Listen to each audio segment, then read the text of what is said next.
Welcome back. Welcome back, friends. This is James Corbett of CorbettReport.com, and you're tuned into the Questions for Corbett podcast series, where you send in the questions and I supply the answers. And as always, many different ways to get your questions in. If you are a Corbett Report member, log into the website and leave your question in the comment section of the previous edition of this series, or in case of watching this one, leave it in the comment section at CorbettReport.com. If you're a non-member, you can leave a question via the contact form, either type out your question, or you can record your own voice using the SpeakPipe audio application. So the audio could be featured in the future edition of this series. Or you can send in a video question via your favorite video sharing platform. Just send me the link. Or on Twitter. I usually recommend the QFC hashtag, but I now realize that that's a hashtag that's populated by garbage about some supermarket chain or something. So let's try Q4C, the number 4, Q4C, as the new hashtag for this series. I actually haven't even checked if that is a hashtag for something. Let's hope not. Let's see if we can get our own hashtag going for this. All right, on that note, first of all, as always, thank you to all the participation from the Corbett Report members in the last edition of this series, asking questions for this edition of the podcast. Also, leaving their own responses to some of the questions for you that I had in the end of last month's episode. Like, how did you wake up? Some very interesting responses from people in the comment section. Also, some resources for Ben, who was looking for some German language truth websites. So lots of good participation there. Also, some of that phenomenon that I love to see with Corbett Report members interacting and answering each other's questions, like as an exchange, for example, between Icke and Buddha Force. Speaking of which, Icke had a different question that I'm going to answer here. Why do people in a position and with a motive to expose 9/11 not do so? An example, I saw Muammar Gaddafi addressing the UN. I'm not sure how close it was to when we took him out, but lots of criticism about US foreign policy. One was that we illegally invaded Iraq, which of course is true, but when he was saying that Iraq didn't have anything to do with it, he said it was bin Laden, Al-Qaeda, and other things, to the point where he just related the official story. Doesn't it seem like he would have knowledge of the truth? And obviously he has motives to at least insinuate some 9/11 truth. All right, thank you for the question, Mikey. Very interesting question, and it's come up before in a couple of different contexts. But, I mean, for example, sometimes it actually does happen. For example, at the UN General Assembly, the same one that Gaddafi didn't bring out the 9/11 truth card. Guess who did? Mahmoud Ahmadinejad back in 2010 came out and said that most nations believe that 9/11 was an inside job, and just that was so outrageous that we saw that spectacle of the United States representatives marching out of the room and all of their lackeys scrambling to get in their wake and march back with them.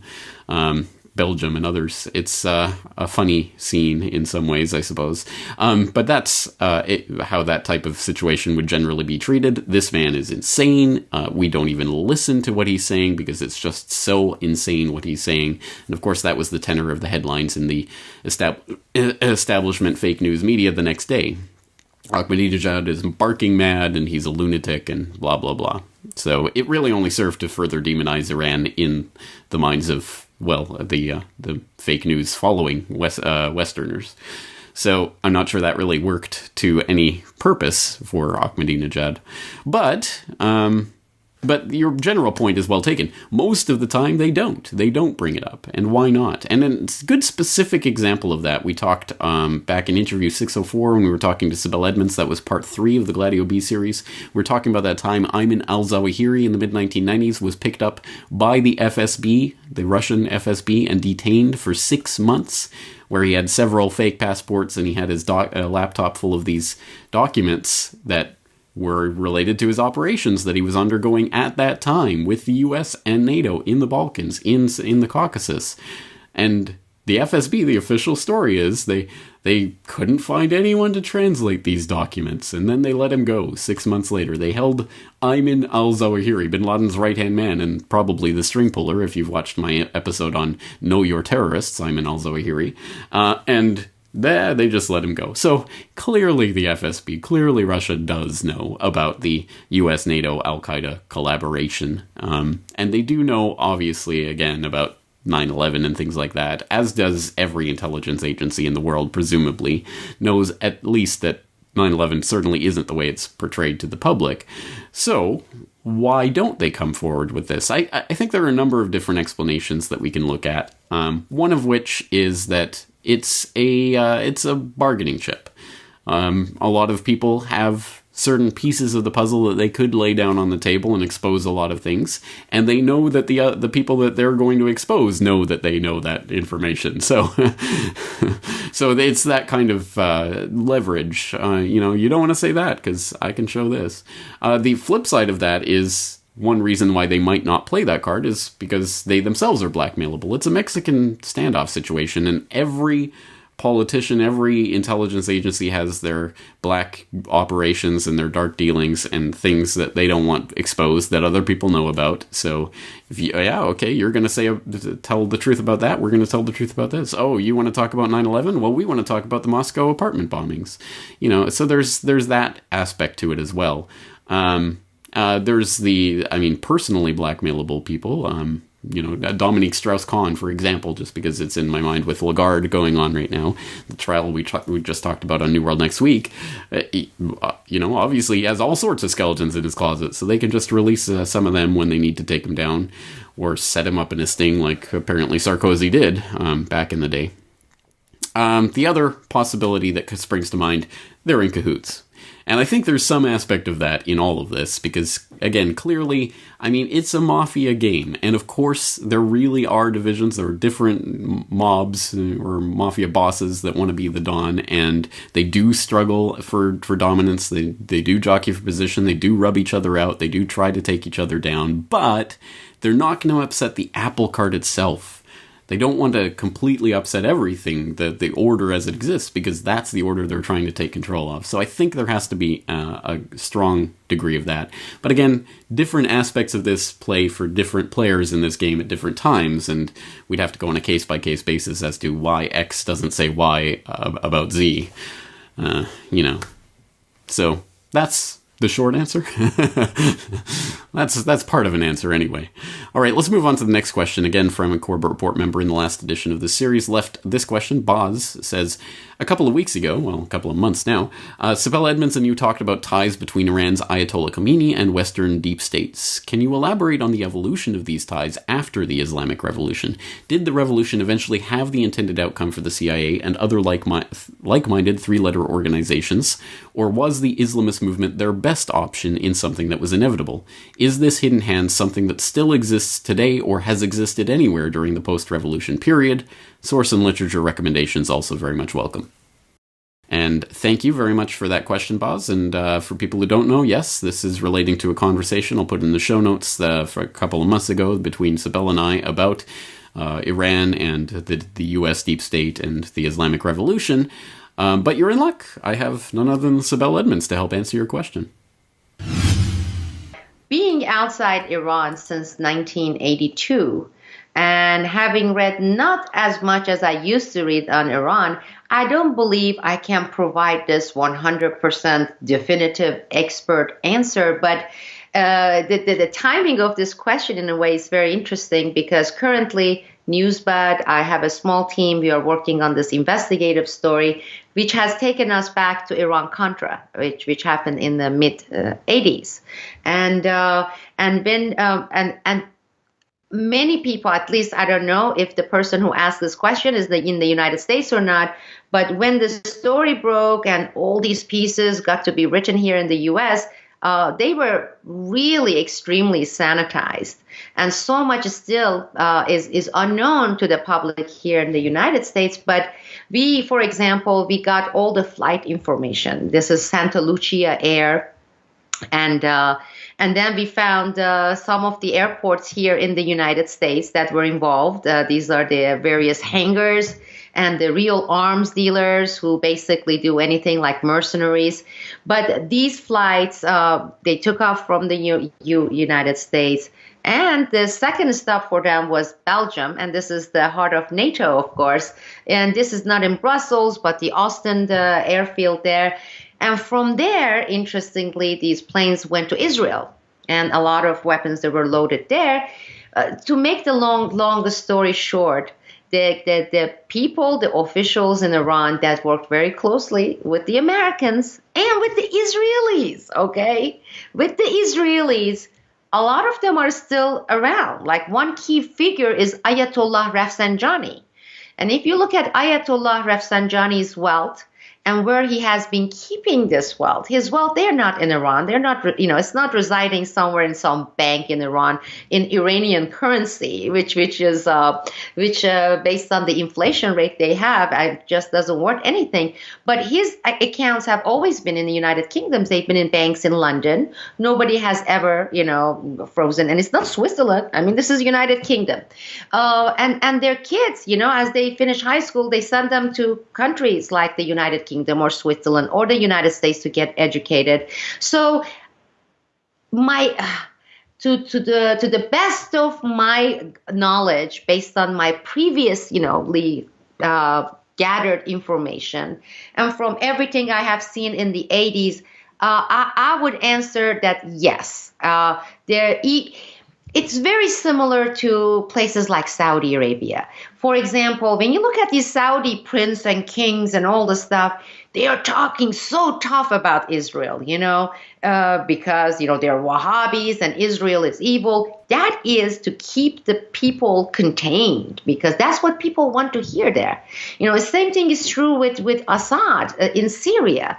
After 9/11, when I was working in the FBI, the most cooperative country in terms of feeding the FBI information was Bashar Assad.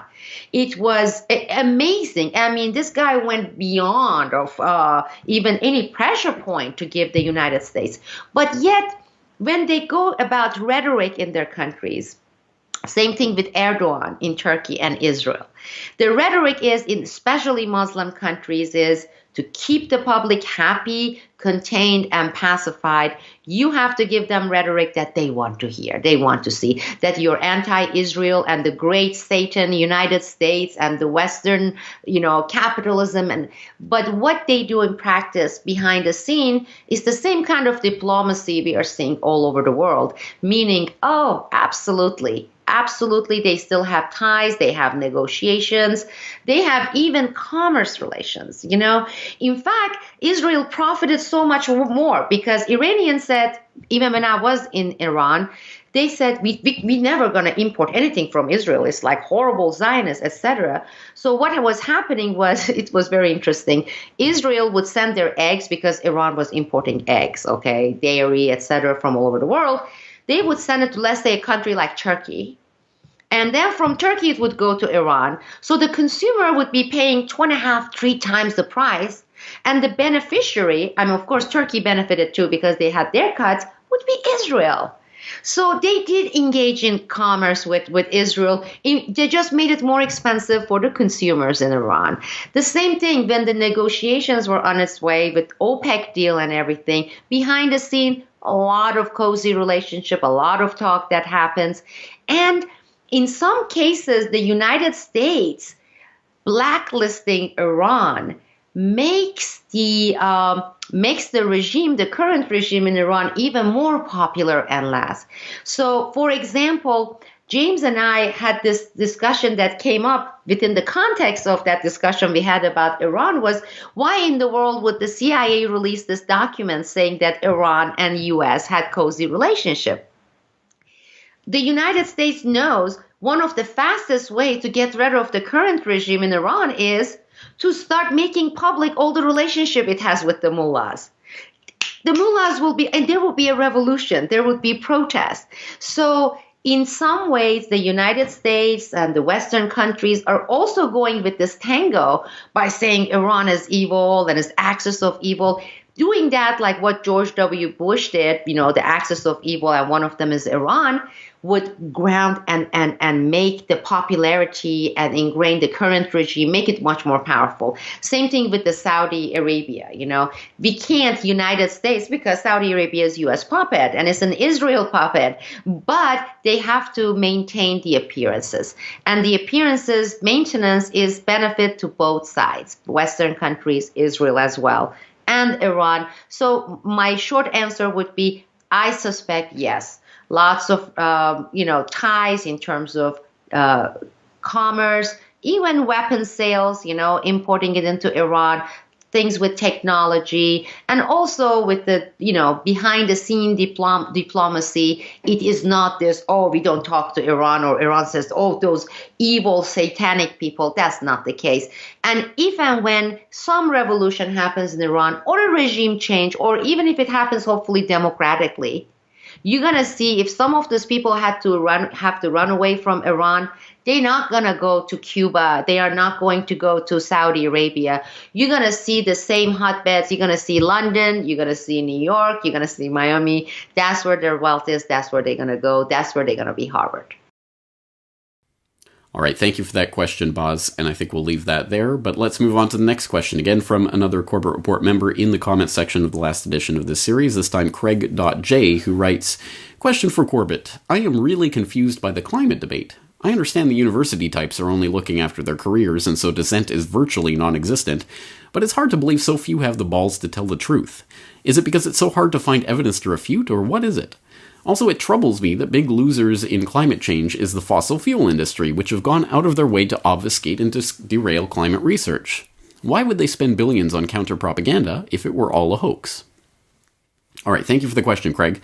I think the vast majority of scientists generally, or scientific people who give their imprimatur, their stamp of approval to the climate change alarmism hype hysteria, do so in basically ignorance of the details of that hysteria, the details of what it is they're giving their stamp to. And I say this advisedly, because it is the story that you read time and time and time again from all sorts of scientists who eventually do start questioning that climatic dogma. And when they start to arise from their slumbers and realize that they've been tricked, they're usually pretty mad about it. And there are many examples, one of which I'll point to you, Judith Curry, who was presenting at the Data or Dogma at the U.S. Senate late last year, where she gave her own testimony about how she came from being a blind believer in all things IPCC to someone who actually was looking into the science itself and finding, hey, wait, this isn't what they're saying. I thank the chairman and the ranking members for the opportunity to offer testimony today.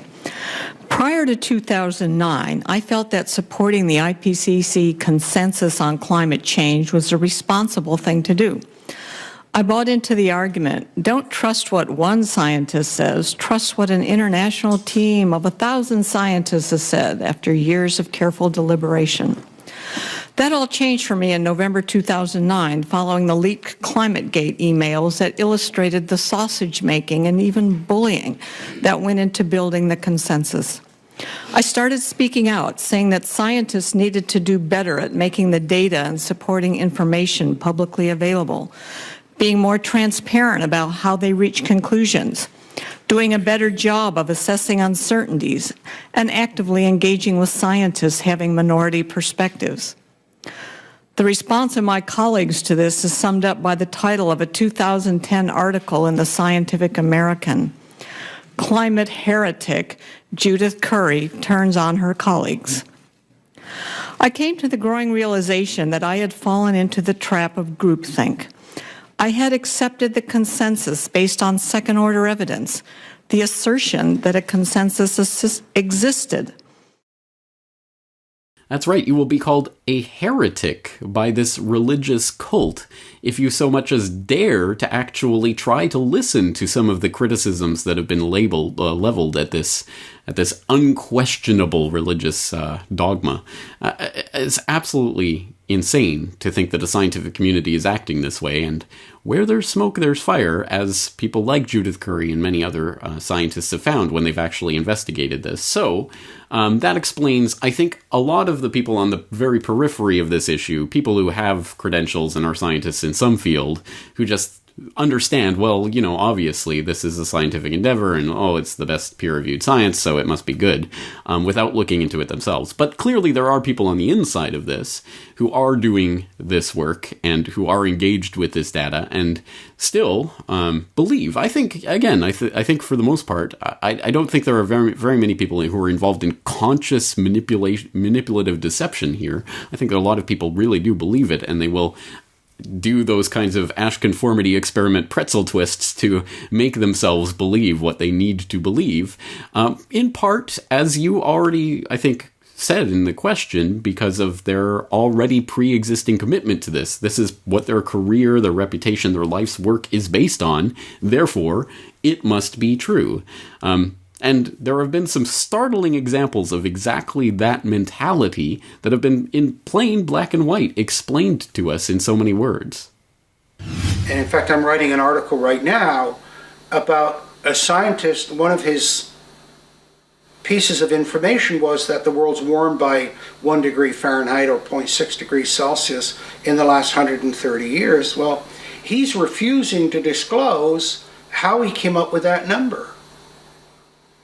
And I mean, I personally think that that's almost criminal.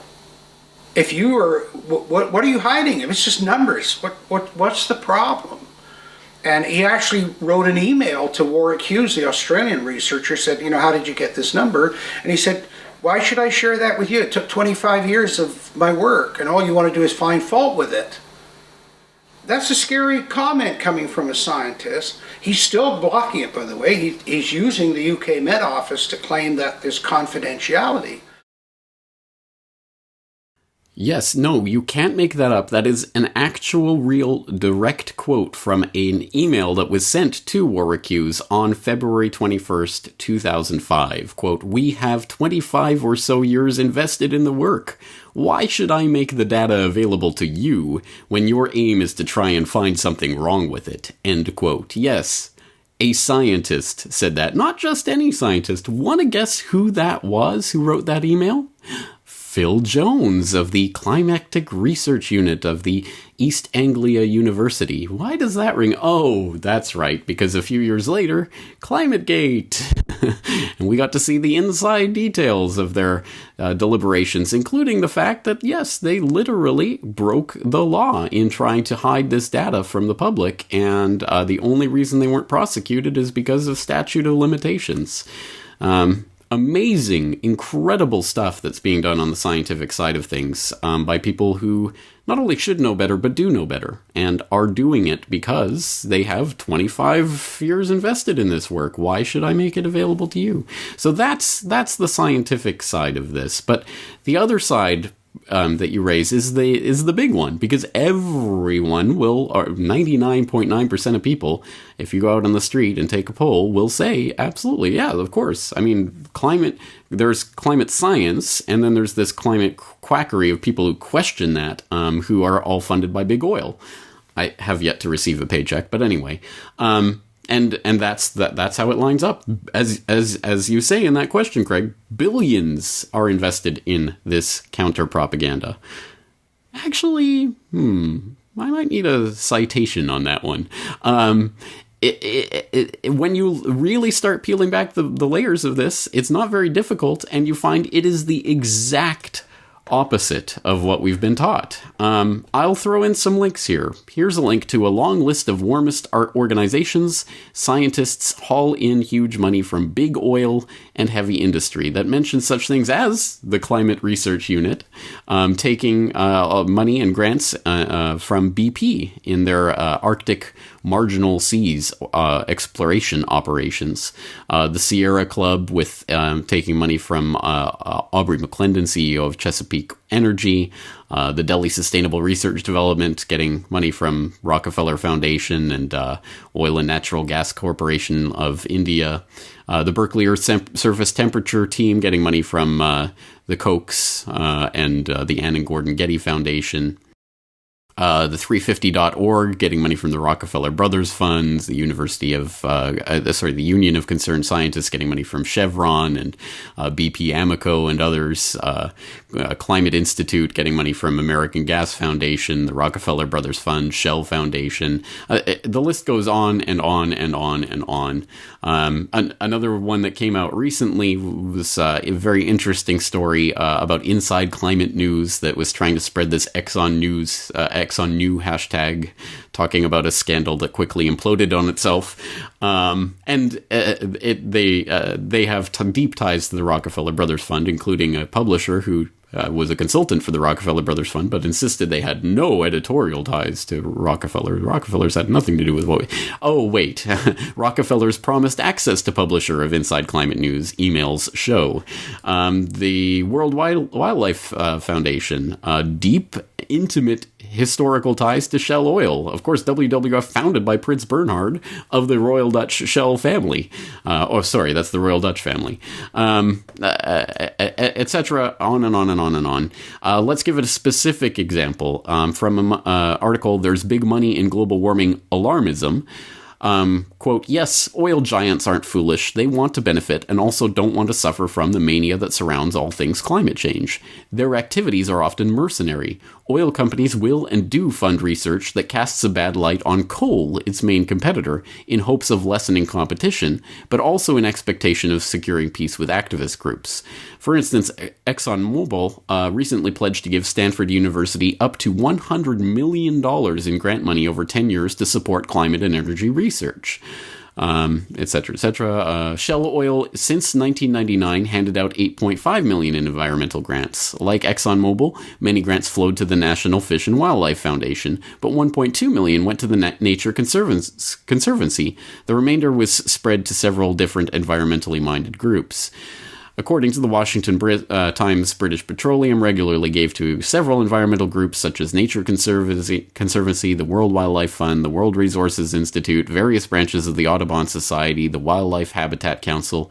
It's important to understand that these groups accepted the money BP gave them. The Washington Post confirms the Nature Conservancy pocketed over $10 million in cash and land contributed from BP and affiliated corporations.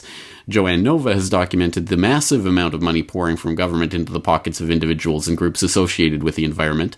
The U.S. government alone has provided over $79 billion since 1989 on policies related to climate change, including science and technology research, foreign aid, and tax breaks. Yes, 79 billion with a B. And again, that's really only scraping the top of the barrel of this barrel of scum of various groups that are pushing this. And the vast amounts of money that are sloshing through the global system right now into this, including money from the corporate oil giants. So lots of links there to explore. Now, here's the real question, and I think the question flips back. Why is it that everyone believes this line about big oil is funding all climate denial when big oil is demonstrably and on the record providing hundreds and hundreds of millions of dollars to the climate alarmist scandal itself, and not a peep in the media about that, not a peep from DeSmog blog denouncing the Pew Research Council because, oh my god, they take money from natural gas companies and things like this. Why is that, do you think? Maybe there's a real question in there. Anyway, so this is much deeper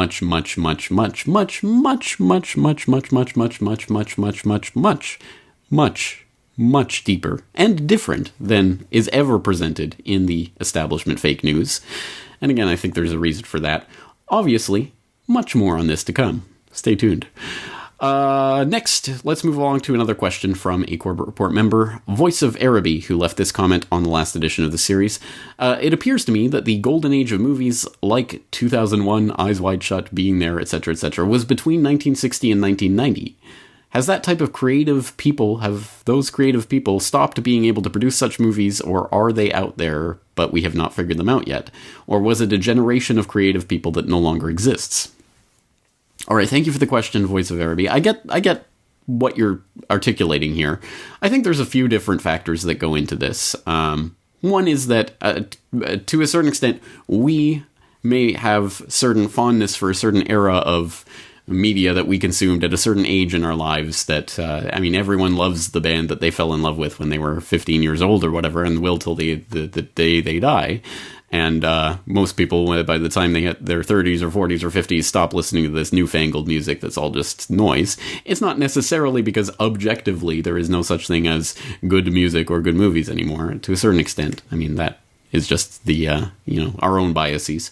But I understand what you're saying. There are certain classic movies. And there really has been a shift in the medium of mainstream blockbuster movies, certainly from the time the time period you're talking about till the present, and that's demonstrable, that's obvious, you can put your finger on it. It's the fact that, every single movie in the top 30 grossing films or whatever is either a sequel or a prequel or a spin-off or some sort of remake or reboot or whatever they're calling it these days, or it's some, big silly blockbuster nonsense popcorn fodder.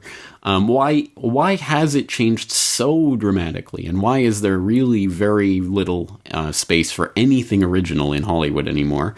I'm sure there are a lot of nefarious reasons that we could come up with for that, but there are some just plain basic economic reasons for this, and one of them is the opening of China to Hollywood. The fact that China is now I think fast becoming the largest market, certainly the largest foreign market for Hollywood films, is changing what Hollywood is and the way it operates. I'll throw in some links to some different stories on the web that talk about this. One from Investopedia, Why Hollywood Makes Bad Movies. One from the Nanfang, China Bristles, being called Rescuer of Hollywood Flops. And one from Cracked.com, why 6 ways China is changing, China and Hollywood are teaming up to ruin movies. So this is a phenomenon that's been talked about.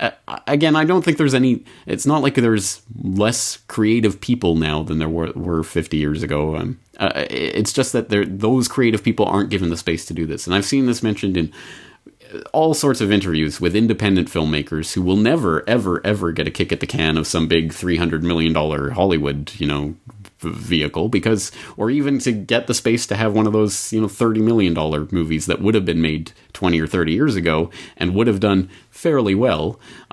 There's just not the economics behind it now. Now you've got to cater to the worldwide audience. You have to lowest common denominator, dumb it down, and make it into something instantly recognizable. Hey, it's Marvel. Hey, it's Star Wars. It's whatever. It's whatever will get the most at the worldwide box office.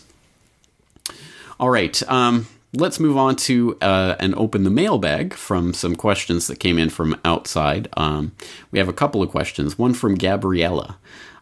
She writes, though the reasons behind things like the push for more and more vaccines, GMO food, and other atrocities are very clear, I can't help but wonder what people behind these schemes are thinking.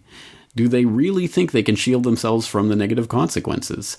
How would they make themselves immune, to forced vaccinations, bribery maybe, or flying syringes?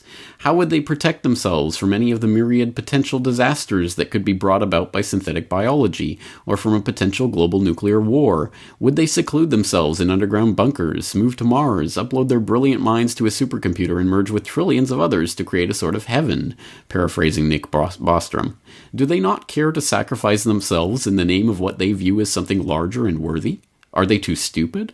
Or maybe they're just pretty much regular people cogs in the wheel that's running amok and that seems unstoppable until it crushes against something and destroys itself. Any thoughts? All right, Gabriella, this is an excellent question, and it's come up on before in this series. We've talked about it a couple of times, and for example, we were looking at the leaked Guccifer images a while ago, looking at some of the images of the Rockefeller family in their home environs and looking at some of the beverages they were consuming.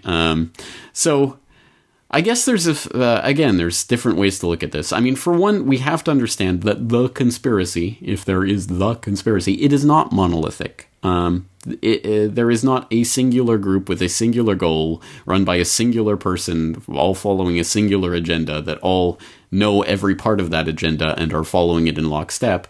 No, I don't believe in that. I believe that there's different competing power structures that are jockeying for position, and they do, I think, a lot of them share and converge on a common shared ideology of global government, ultimately the creation of a global system that will be ruled from the top, the eyeball of the pyramid.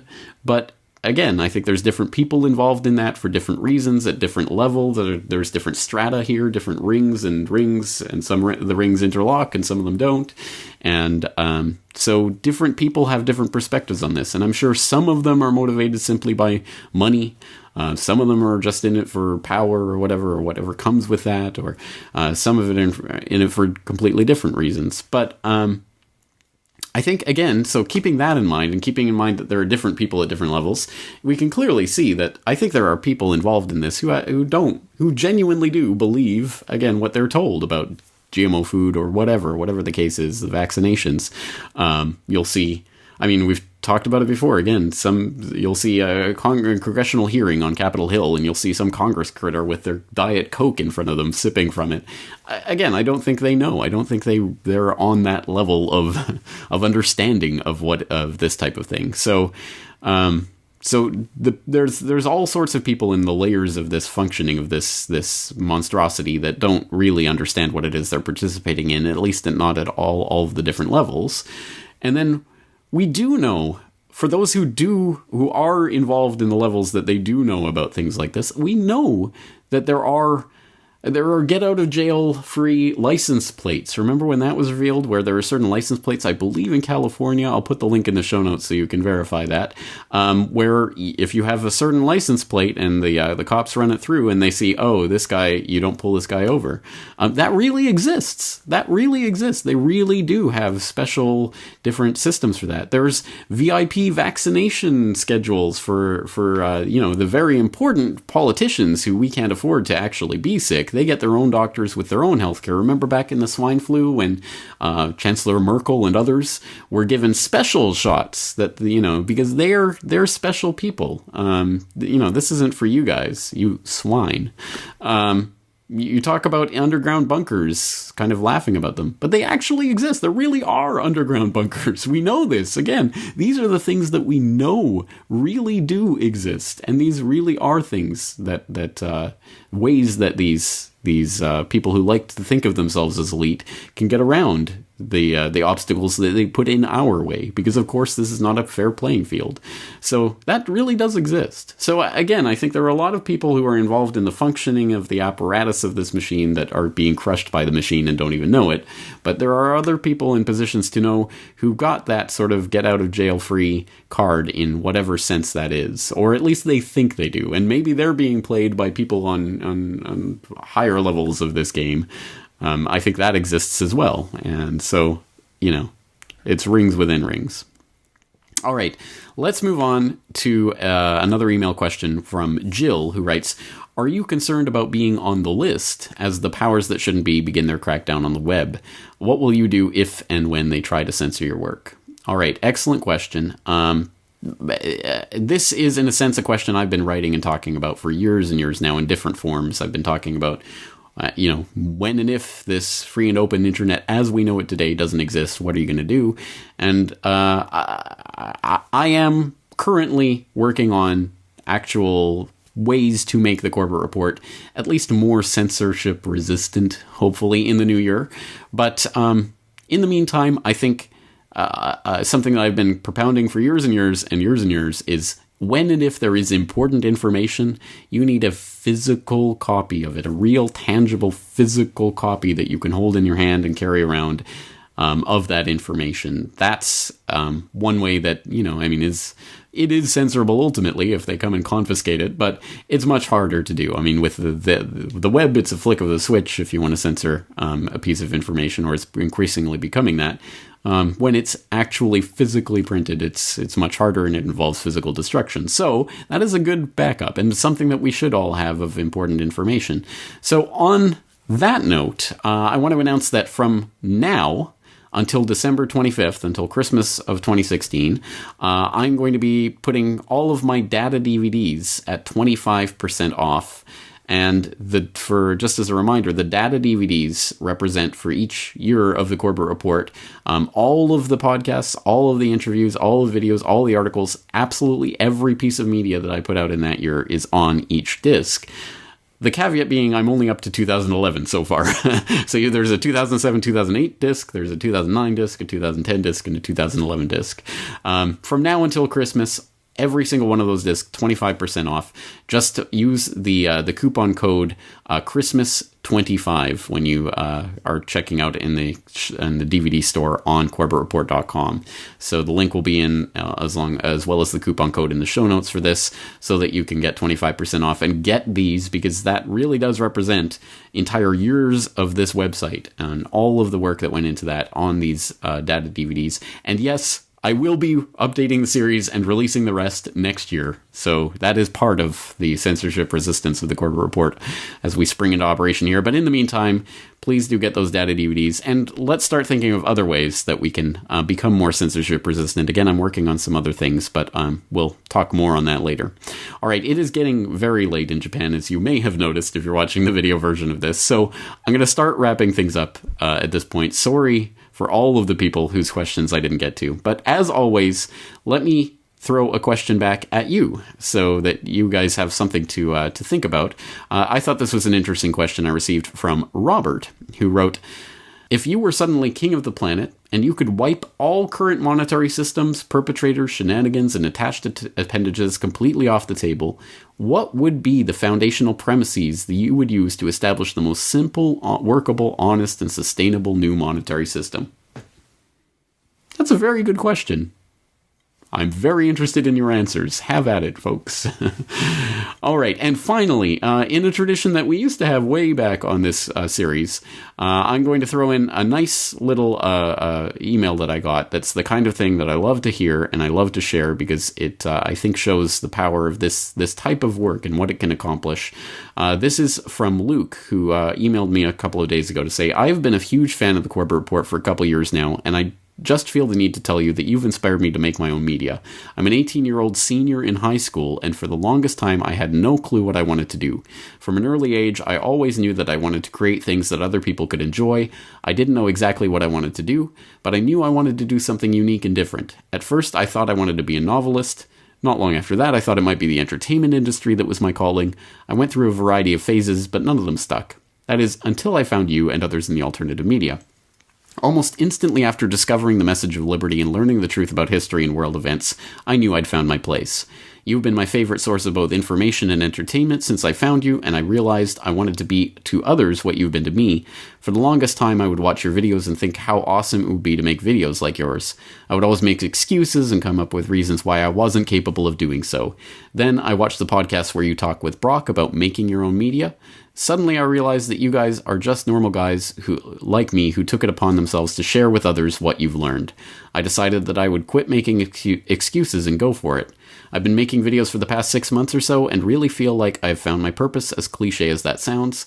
I've made a lot of videos that I will never share, but had so much fun making them that I continue to do so. Through trial and error, I've seen my videos get gradually better and can only hope one day that I can make videos on par with yours. I just wanted to tell you that you've made a huge difference in my life, and not just from an intellectual standpoint. Through watching your videos, I realized that I can, in fact, make videos and that I can make a difference. I hope one day I will influence someone the way you influenced me. All right, Luke. Thank you so much for that. That truly is the feedback that I live for. I love to hear that, because that's the exact kind of experience I had when I started encountering this information, and I decided, well, I'm going to have to go out there and do it myself. So I'm just spreading it on. I'm just passing the torch. I'm glad to see 1 million people. I'd be delighted to see 1 billion people take this up. And again, I know not everyone wants to do videos or make a blog or whatever, but just spreading the information, spreading the awareness, it really is, I mean, viral is the right term. Maybe it has some bad connotations, but the idea is there. It does spread, and it is the way that we're going to win this ultimately. It's an ideological, it's a mind game that we're involved in, and we have to spread the awareness and spread understanding. So thank you to Luke for doing that. I'm going to share his YouTube channel in the show notes for this so that you can go and check out some of his videos. This is an 18-year-old who's been making videos for 6 months. I think he's doing an excellent job so far. I'm looking forward to seeing what he does in the future. So Luke, thank you very much for that. And thank you to all you out there for your participation, your support in all the various forms that it comes. I do appreciate it, and it does make this work possible. So thank you all to all of you, and that's going to do it for me. I'm looking forward to seeing your questions for next time. James Corbett, CorbettReport.com, signing off. Now available from CorbettReport.com. The Data DVD Volume 4. Every podcast, interview, episode and article published on CorbettReport.com in 2011. All on 2